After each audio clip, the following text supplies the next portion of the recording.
Hello, this is the Jeff Cowan coming to you from thejeffcowan.com with my weekly podcast called Success in Professional Sales and Life in General. And hey, welcome back. As I've been saying every week, our audience is really growing and we have more and more people checking us out every week, and I love that. And I love it because I'm getting more and more emails, texts, and phone calls from you and the like, talking about what you're interested in and what you want to hear and what you need to hear. I use that as a guide, and I'm going to use it as a guide today to talk about what we're going to talk about, and here's why.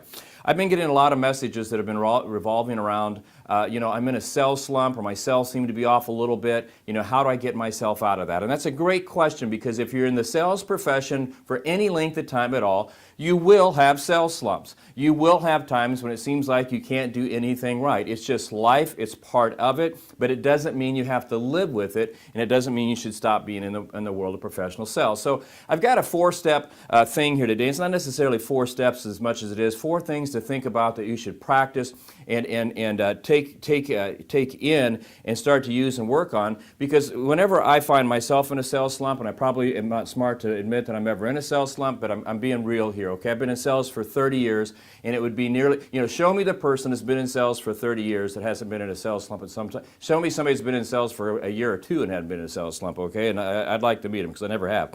But these 4 things are what I remind myself of when I'm in that situation. I've given these 4 things to many, many other people who have been in slumps, and I've never really ever seen it fail anybody. So let's take a look at what we have. Number 1 here.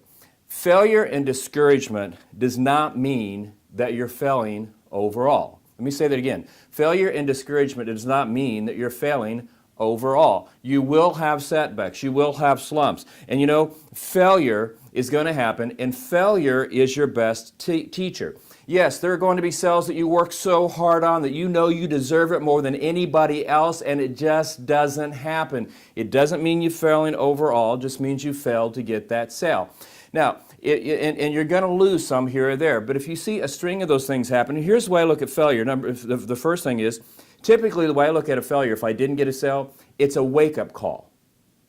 It's a wake-up call to reassess. It's a wake-up call to readjust. It's a wake-up call to look at what I'm doing to see if I'm missing some beats here, if I need to change something. Has the market changed? Has the product changed? Has anything changed? Now, I'm not going to do this if I miss one sale necessarily at this stage of the game for me, because you're just not going to get them all. But if I see a string of it at this stage in the game, 2 or 3, 4 in a row, I'm definitely, looking at it. Now, if you're a newer salesperson, you've only been around for a year, and you miss a sale, I'd reassess every one of them until you got to a point where you're really, really hitting on all cylinders, and missing a sale became a rarity more than being normal. So again, failure and discouragement does not mean you're failing overall. Failure is going to happen, and basically all it is, it's a signal to you when you miss a sale to readjust or reassess where you are.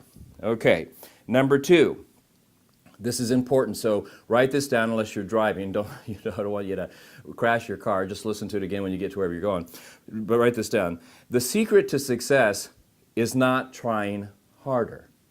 The secret to success is not trying hard. Now, it doesn't mean that you shouldn't work hard. It doesn't mean that you shouldn't be dedicated. It doesn't mean any of that stuff. But what many times I see, and again, I've done this myself, is I would go into a slump, and what I would do is I'd work more hours. I'd go into a slump, and I would send out more thank you notes. I would go into a slump, and I'd make more telephone calls. I'd knock on more doors. I'd do more. But you see, working harder isn't the answer, because what I was missing is what I was talking about in number 1. What I wasn't doing was taking a look at what I was doing and seeing if I was failing, seeing if I needed to readjust, see if I needed to reassess.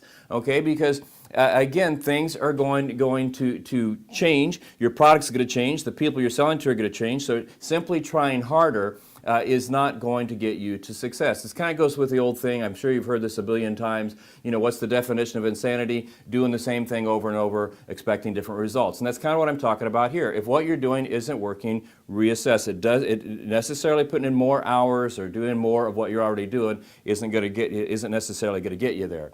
I've got 2 more things that I want to talk to you about, but before I do, I want to talk to you about this book right here. This book was just released not more than 10 days ago. What I've learned from attending over 35 Indy 500s.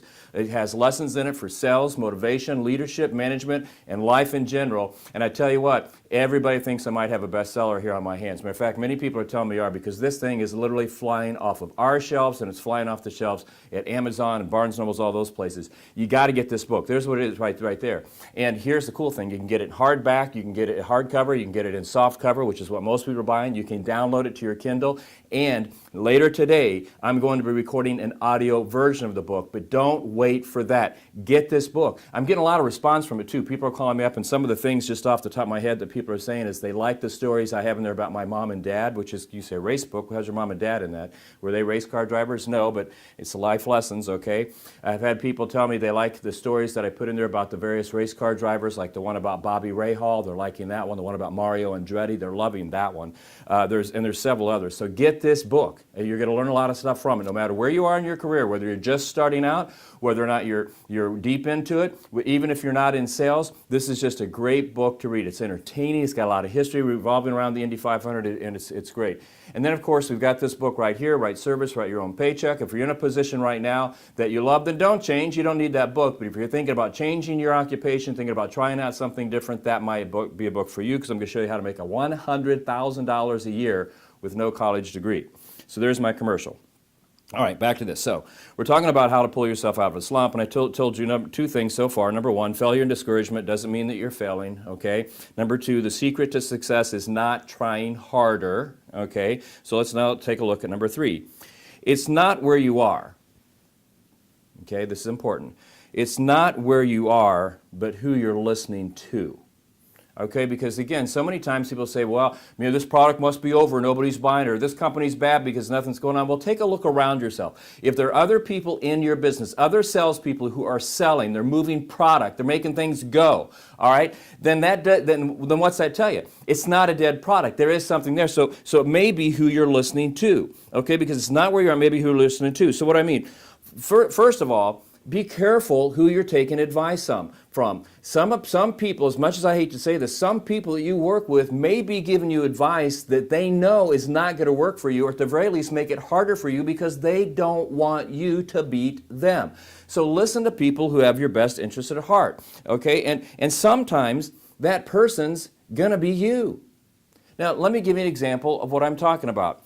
Early in my career, I was representing a product, and when I went in, it was very apparent that I could sell. Now, I wasn't necessarily at the time as good as the top 10 people in this organization because there were 100 salespeople there. I definitely wasn't there, but I definitely walked in and I was in the top 50%. And so these top 10, 15 people, like I've told you to do another podcast, I wanted to follow them around. I introduced myself to them. I tried everything I could to be friends with them so that maybe they would help me and show me the path to having the type of success that they had. Now, one or two helped me out a little bit, but most didn't want to help me, okay? And when they did help me, it wasn't always the best advice. All right, and I'd go to my managers. My managers, they gave me the processes and stuff to follow, but I knew that if I was going to beat these people, I not only had to do, and it wasn't about beating them, but do as well as they could, because if they were making X by working 45 hours a week and I wasn't, what was that telling me? I was doing something wrong. So from a distance, I watched them and I did the best that I could do to emulate what they were doing. And then once I caught up to them, I started asking, I started looking around, and I thought, maybe there's some things I could do. So I literally just read an article, and it said, writing handwritten thank you notes. You hear me talk about this all the time. Was a smart thing to do. And when I asked even some of the coworkers, oh, that's a waste of time. Why do you want to do that? We've got people walking the front door. Managers are like, yeah, if you want to do it, no big deal. We've never seen much luck with it. But something told me inside, based on the articles and people outside my business I was talking to, that it was a smart thing to do, and I did it. And immediately my sales increased 10%. And now I find myself, battling out with the top 2 or 3 salespeople in the organization. So again, it's not necessarily where you are that could be the problem, but it could be who you're listening to. So follow those who have your best interests at heart, like business owners, your managers, and sometimes you have to follow your gut. But when you're following your gut, because I do that a lot, if what you're doing, what you prescribed for yourself isn't working, then it may be time to look elsewhere if you can. And then finally, number 4, you're never far from success when you follow a process. Now, if you're working for a business and you came in and they had some type of training program and they've got steps for you to follow, that's called a process.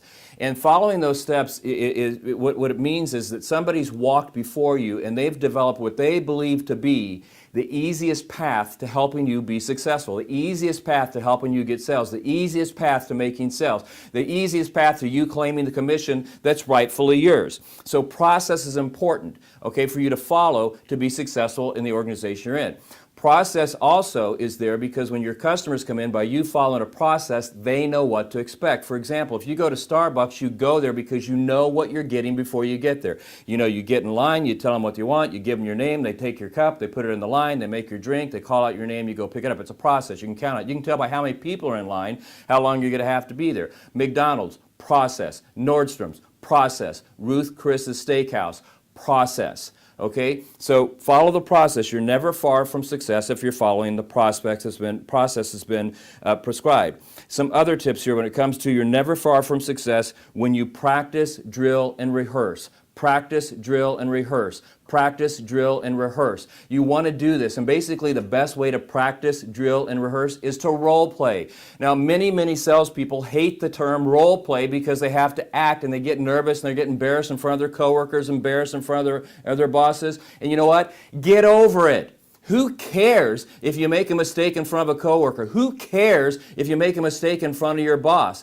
Who cares if they make fun of you when you do that? But you want to know why? They're just laughing. That doesn't hurt. They're just critiquing. That doesn't hurt. What hurts is when you don't practice, you don't drill, you don't rehearse, you don't role play, you get in front of a customer with your commission in line and you blow the sale. That hurts.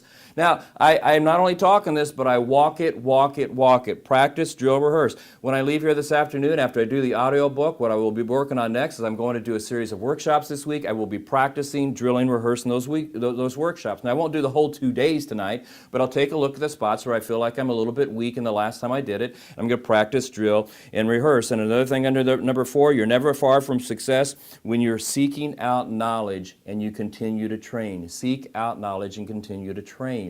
You know, in a past podcast, we talked about this. You know, we talked about how Bill Gates, owner, the one that created Microsoft, reads about 50 books a year. Warren Buffett, one of the wealthiest men in the world, reads over 500 pages a day. Mark Cuban reads about dedicates 3 hours a day to reading about 45 books in a week. And I go on and on and on. You know, readers make the best leaders. Readers make the best salespeople. So, if you're in a slump, want to pull yourself out of the slump, your sales are slow. Let's go over this real quick. Number 1, failure and discouragement do not mean that you're failing overall. It's just a wake-up call to reassess and maybe readjust. Number 2, the secret to success is not trying harder. Doing the same thing over and over, expecting different results is the definition of insanity. The secret to success is being the best you can be. Reassess and maybe readjust. Number 3, it's not where you are that's necessarily the problem. It's who you're listening to. Are you listening to people that have your best interest at heart? And sometimes, you know, something I left out earlier, it won't be just people in your building.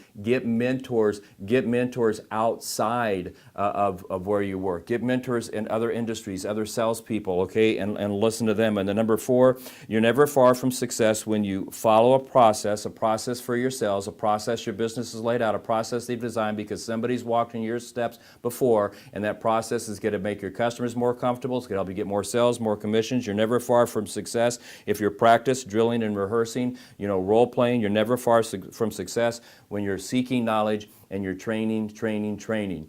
Hey, my name's Jeff Cowan. I'm glad you came back today. I'm coming to you from thejeffcowan.com. Go to that website. You can find out more about us. That's where you can get that book. You want to know where you get the book? Go to thejeffcowan.com. Go to Amazon. I don't care where you buy it. Get it. It's a great book. It's going to be a bestseller. It's on its way to doing that right now. So here's what I want you to do between now and next week. I want you to go out and find as many prospects and clients that you have. I want you to get them excited about your product. I want you to present that product. I want you to ask for their money, close the sale, and get that commission. That commission is going to allow you to have the life that you're seeking and the life that you deserve, because here's what I can guarantee you. Between now and next week, that is exactly what I'm going to do. I'm loving it, man. Buy the book. Take care. See you next week.